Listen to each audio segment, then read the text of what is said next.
Can you explain again why you started on trombone? Well, I started when I was 15 years old. I started on trumpet in the local wind orchestra in Voorburg in the Netherlands, where I was born. And after a year and a half, my conductor asked if I was interested to switch to trombone, for the simple reason that we had enough trumpets. We had like 8 or 9 trumpets and only 2 trombones. So to complete the trombone section, I switched to trombone and lessons. And trombone has remained my main instrument through my life. I see. I became a professional player in 1977. Before that, I studied with a lot of great teachers, and I joined the local symphony orchestra, played in a big band, a brass quartet. I was super active as an amateur player. But in 1977, I had to go into the army, which was then still mandatory in the Netherlands. Now it's just professional, but then everybody had to go in the army for 16 months. And I was lucky to get a position in one of the military bands, but not on trombone. I did audition on the trombone, but they said, well, we really like to have you. And I passed the audition, but we don't have an opening for trombone right now. But do you play E-flat tuba? I said, yeah, sure. That was a big lie. I never had played the tuba, but because of my trumpet background, you know, I knew how the valves worked. So I bluffed my way into that band. But that was actually crucial for my career. I don't think I would have become a professional musician, but in that military band, I played so I started on E-flat tuba, but I also played baritone horn, alto horn, the trombone, bass trombone. It was it was like 36 players. And it was not a wind orchestra as we know them in the US, but it was a fanfare band. That's how we call it. It's brass and saxophones. Oh. So I played there for 16 months. And during my military service, I went for an audition in Amsterdam for Euphonium with the Amsterdam Police Band. And I won the audition. So I gave the wrong dates. My military service was in 1975, sorry. January 2nd, 1975, I joined the army. I left in April of 1977, on April 30th. And May 1st, the next day, I had my first rehearsal in Amsterdam with the Amsterdam Police Band on Euphonium. And so that's actually where my professional career started, May 1st, 1977. And so I just celebrated 46 years last May. Nice. I played with the Amsterdam Police Band for 11 years, until 1988. And I also, besides euphonium, I also played on trombones every now and then. When if there was a piece with 4 trombones or one of the trombone players was ill, so I would just replace. So yeah, trombone, euphonium have been my main instruments all my life. And then 1988, the band stopped existing. There was no more finance, so it was the same year that my symphony, The Lord of the Rings, came out in Brussels. The premiere was in Brussels, Belgium, and that's sort of started my career as a composer. And I started my own publishing company, Amstel Music, which I still have until today. And I won another audition with a small contemporary wind ensemble called the Volharding, which is Dutch for perseverance. And that was an amazing time. I played with them for 20 years on trombone. It was a group founded by Dutch composer Louis Andriessen. You may have heard of him. One of the major composers in the Netherlands. He just passed away last year. But he founded this group, and it was consisted of 3 trumpets, 3 trombones, a horn, 3 saxophones, a piano and double bass, and piccolo flute. So 13 players. And I played a lot of new music. It was very avant-garde. It was a mixture of avant-garde music, contemporary music, but also influences from jazz and minimal music and so on. So that was also very important for my composing development, to become a composer. If you listen to Symphony Number 2, The Big Apple, it's completely different than the first symphony, the Lord of the Rings. It's much more contemporary. It has a lot of minimal influences, and that all was because of the Orchestra for Harding. So, and besides that, also during my police band's the position, I substituted in almost all the Dutch symphony orchestras. And I was the regular substitute for many years with the Radio Chamber Orchestra, a small symphony orchestra. But I also played with the Radio Philharmonic, the Amsterdam Philharmonic, the North Netherlands Orchestra, you name it. Almost every Dutch symphony orchestra I played as a substitute player. Mostly trombone, sometimes bass trombone. I also did an audition for bass trombone with the Amsterdam Philharmonic, but I didn't get the job. So then 2008. Did you have a question? No, continue. In 2008, Orchestra for Harding also stopped to exist, but it was the year that I moved to the United States. I met my wife in 2004. She's American. That's why I moved to the US. We married in Amsterdam in 2007. And then I decided to immigrate to the United States. And then I stopped playing professionally. I did some gigs, but there was not much work for a trombone player here in the US. As in New York, it's impossible to get into the scene of Broadway or the orchestras. There are so many amazing players here. So I decided just to quit and to concentrate on writing and conducting and publishing, and that's what I'm doing until today. Amazing. Okay, our next question is, what do you think was the moment which made you want to go and pursue music? And how do you think that's affected your life? There was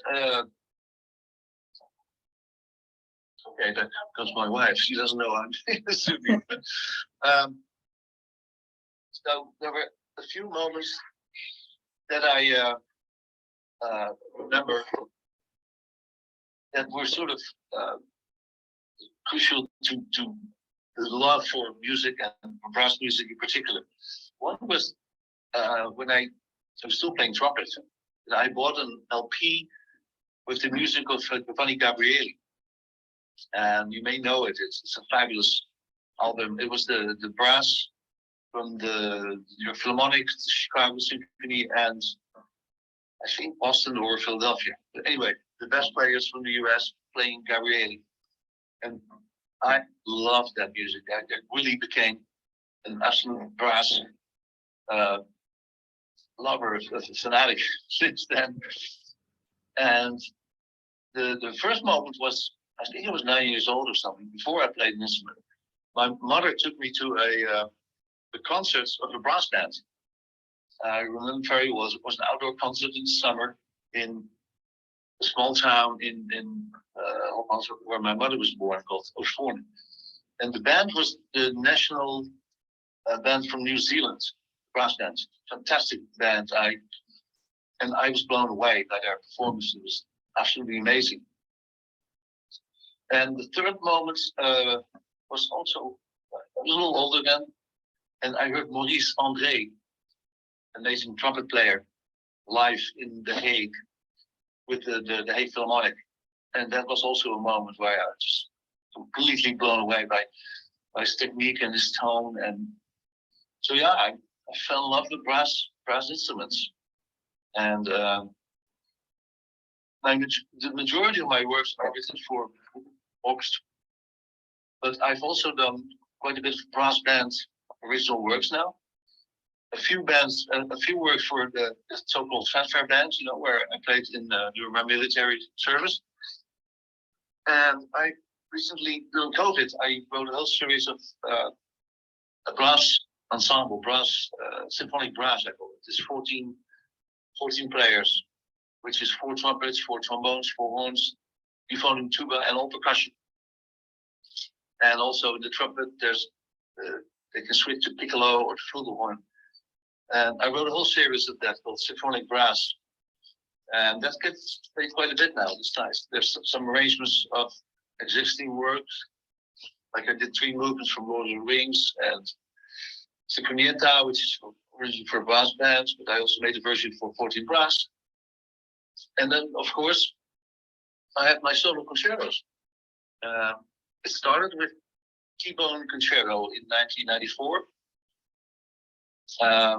Which has become an absolute classic now for the trombone players. All the major players have it on their repertoire now. So like Joe Alessi and Ian Bousfield, Jurgen van Rij, you name it.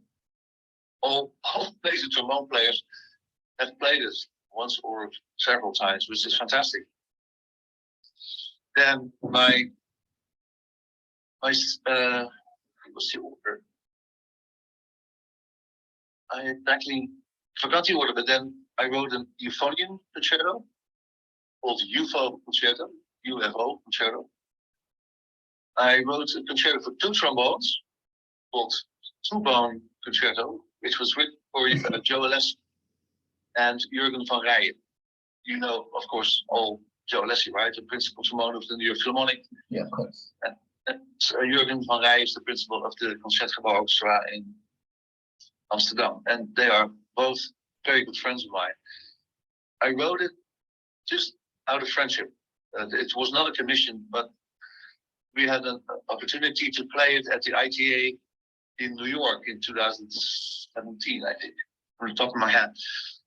And it was premiered there, and it was a huge success. There were like 800 trombone players in the audience. So that was fantastic. And I also wrote a concerto for bass trombone, which is called Cantables. And that was written for my dear friend Ben van Dijk. You probably also know Ben, he's world famous. He used to play with the Radio Philharmonic Orchestra and then the Rotterdam Philharmonic. And he just retired last year. But then premiered it in 2007 with the Dutch Marine Band. So it's written for bass trombone and wind orchestra. With T-Bone, there's also a version for brass band now, and also a symphony orchestra version of T-Bone Concerto.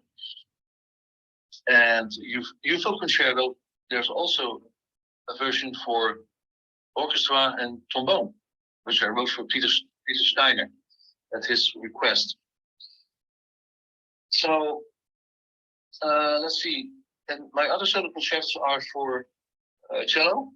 Casanova is my cello concerto. And this year I wrote another piece for cello and wind orchestra called Elegy and Scherzo. A shorter work, it's like 10 minutes. Oh, I think I've heard that. I don't think that's possible. It hasn't been played yet.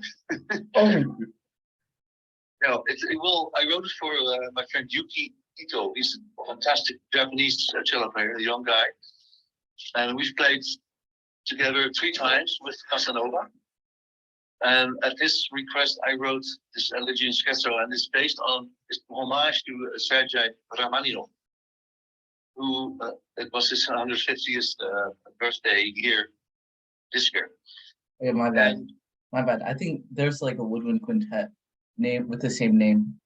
Oh, that's possible. Yeah, but it will premiere in October of this year in Slovenia with Yuki Ito as soloist and me as the conductor.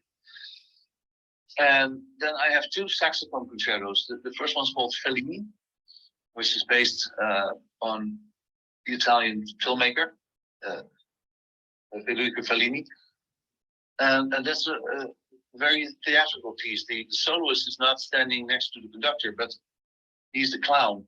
As you may know, Fellini used a lot of circus and clowns in his films. So the soloist is dressed up as a clown with a red nose, and that's it. A black suit, no big shoes or loud costumes. And when the piece begins, he's not on stage. Yeah, he walks on stage during the introduction of the orchestra, and then he sits behind the makeup table and starts to put on makeup while he's playing a little bit with his saxophone with his left hand, which is possible. You can play a couple of notes with just your left hand on the saxophone, and with his right hand he puts on makeup. If you go to YouTube, you'll find it. There are many versions now on YouTube with Hans de Jong, that's the guy I wrote it for, or Henk van Twillers, another saxophone virtuoso. And another interesting thing of Fellini is that there's a circus band in the lobby, which you can only hear but not see. You hear them from far away. They play circus march right through what we're doing on stage. So the soloist hears the circus band and thinks, "Oh my God, I have to play." So he walks off stage, goes backstage, and plays with the circus band. Then he comes back through the other door and lands on a big sofa on the right side on the podium. And eventually he gets back towards the end of the piece. He gets back to the makeup table and starts to take off his makeup. So the circle is round, he has done his performance with the circus band, and that's the end of the piece. I love it. I've done it many times now. I think, Hans and I did it 22 times in 10 different countries. Also in Singapore, in Spain, in Germany, US, Holland. And so my last, I have one more concerto that's for baritone saxophone, and that's written for Henk van Twillers, also a Dutch saxophone player. That's his request during COVID again. He called me and said, "Johan, please, could you write a solo concerto for baritone saxophone? Because there are no. I think there's one or two pieces for bari sax solo and wind orchestra, but that's it." So I wrote Mondriaan, it's called. It's inspired on the Dutch painter Piet Mondriaan and 4 of his paintings.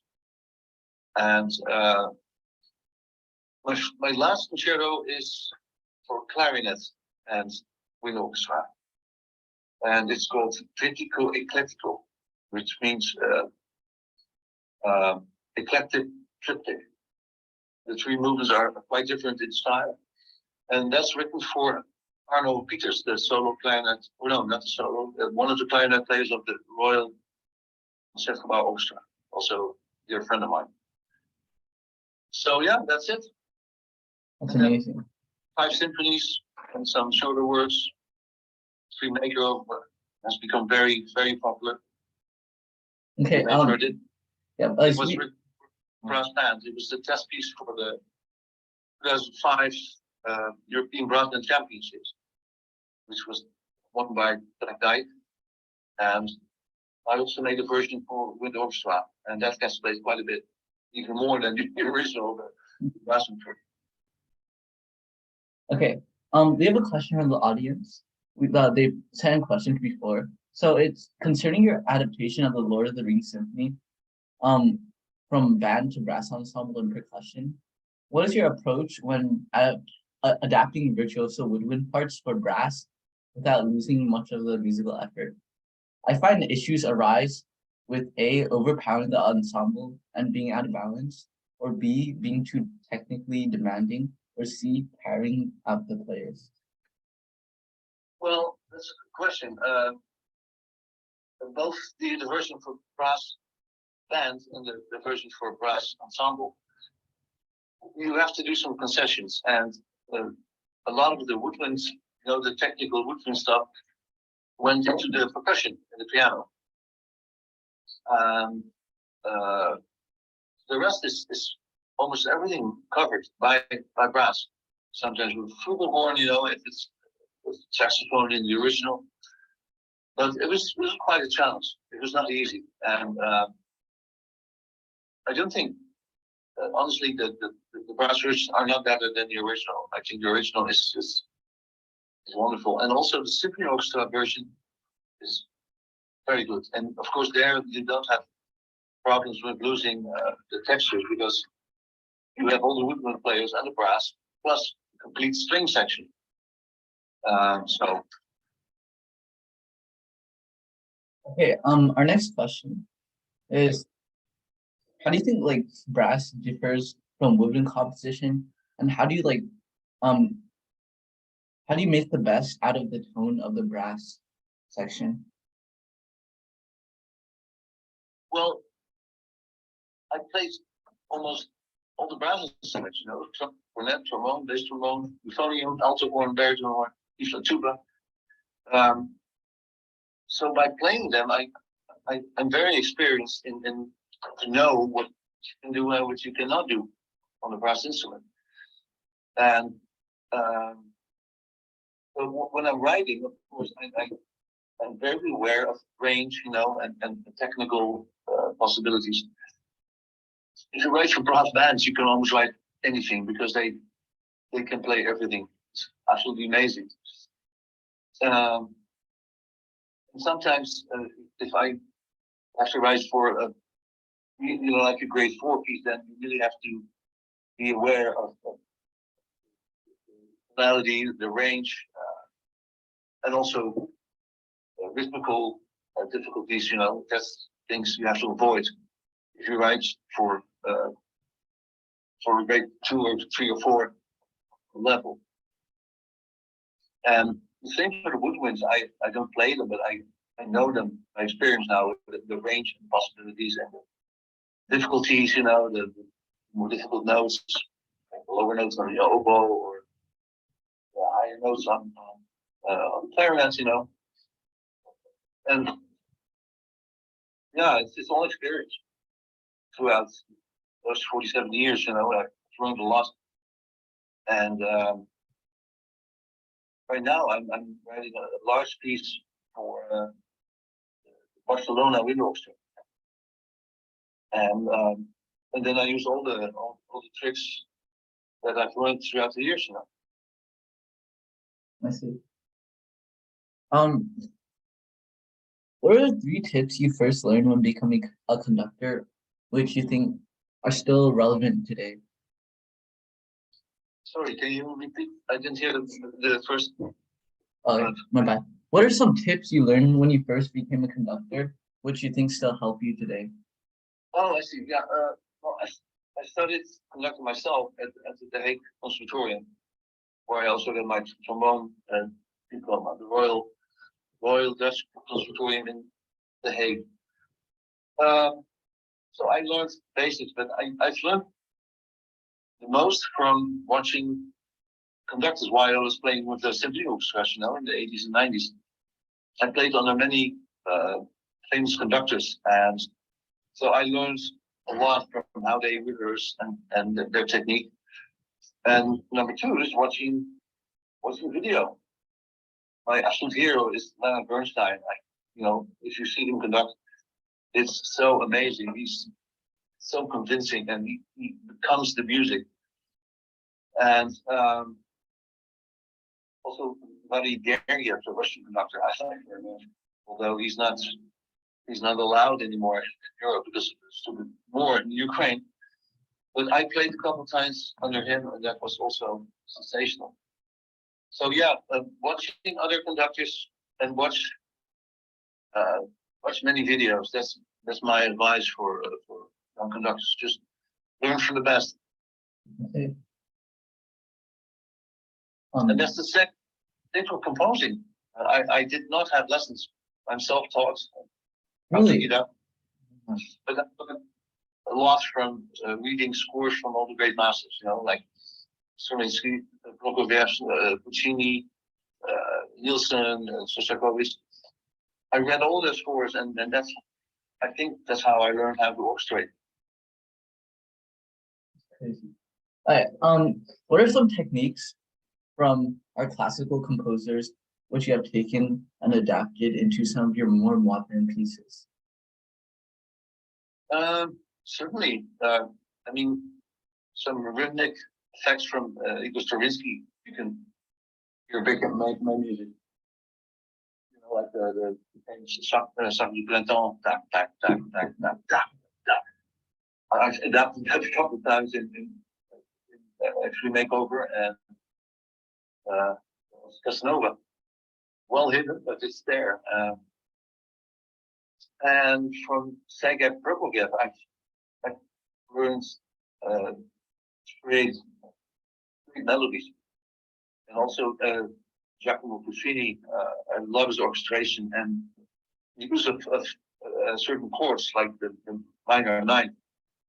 That's like E minor with an F sharp in it, which I use a lot. In Casanova, it's full of those minor 9 chords, which is a minor scale with an added 9th or an added 2nd. So E minor, E, G, B, E. That's the triad. Yeah. And then you add a 9th.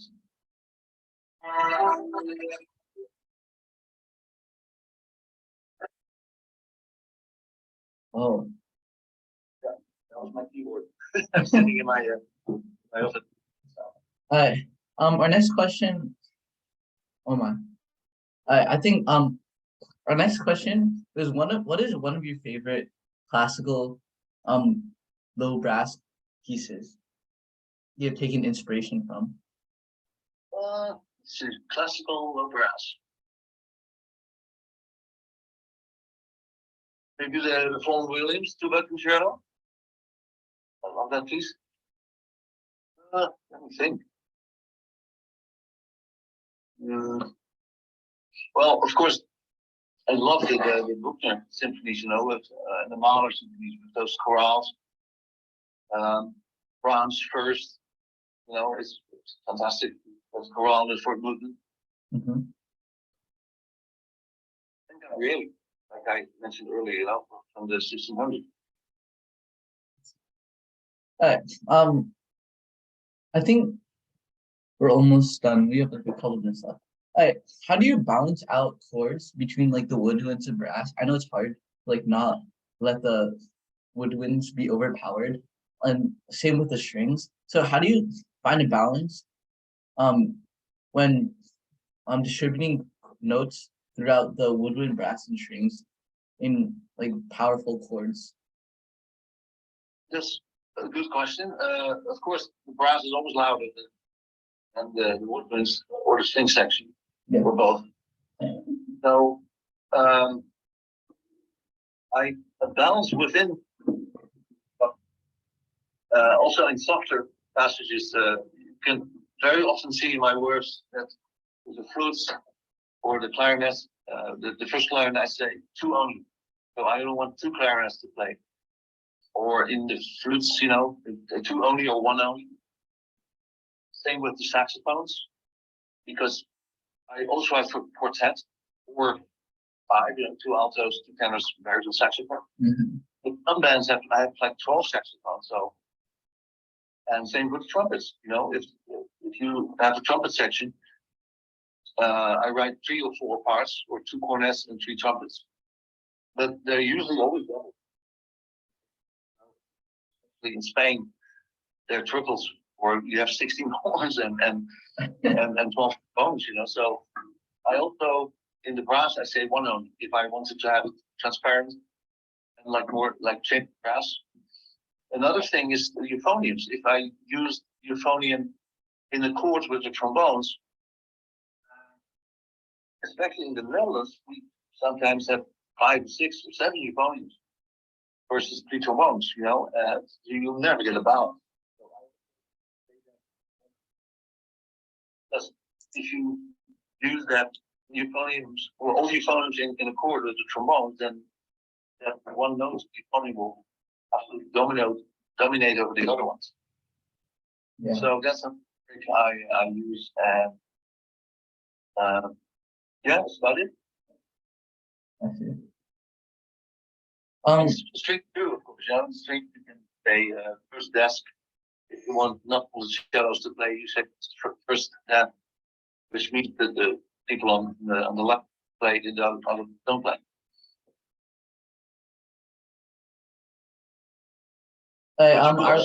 Dynamically, you can give the brass mezzo forte and the strings forte, so the conductor can see, oh, okay, this is more important. Our last question is, do you have like any final thoughts which have made a significant, oh my gosh, any final thoughts that have made a significant impact throughout your career in conducting, composing, and playing low brass? Well, I have some highlights in my career. One of them was conducting the United States Marine Band. Wow. In 2017, was it? No, 2018, which was the 30th anniversary of the Symphony No. 1, The Lord of the Rings. So I was invited to conduct them in Washington, and that was absolute amazing experience. They are so good. This Marine Band is one of the best wind orchestras in the world. I can easily say that. I just wrote a piece for them, for their conductor, Jason Fedek, who will retire in December. And I wrote him a short overture called American Preludes, which he will conduct at his final concert in Chicago this coming December at the Midwest Clinic. Other highlights were conducted the North Netherlands Orchestra, also in my first symphony. And I've done some wonderful things in Japan with the Osaka Theon Wind Orchestra, professional group from Osaka, the Kyushu Wind Orchestra, where I'm the principal guest conductor now for 10 years. That's in Fukuoka in the south of Japan. I go there almost every year. Oh, these are amazing experiences. That's amazing. Last year, I also had a great experience with the Grimesthorpe Colliery Band, the brass band from one top brass band from England, and we made a CD last June. Oh. I think too, not this June. Hi, wait, Mark. Hey, our last question is, how do you think like someone should get into conducting? What are some tips they should do, and what should they read or listen to get into conducting? Well, conducting is the most important thing I think conductors should have is charisma. If you're not charismatic, then we'll get bored. And with charisma, I mean like Leonard Bernstein, Yes, amazing charisma. He's so, he's so convincing and pure in what he does. And yeah, I've seen young conductors where I think, okay, you're never going to make it. You don't have it. Also physically, they don't move the right way, clumsy. So yeah, there are people that will never become a good conductor because they miss those important elements. And of course, you have to be very knowledgeable about orchestration, to how to rehearse. If something's out of tune, what do? You just build up the chord, and of course, you need very good ears. That's without any doubt, to hear mistakes or to hear they problems and fixed it. Okay, I think that should be all. Thank you so much for joining us today. Absolutely.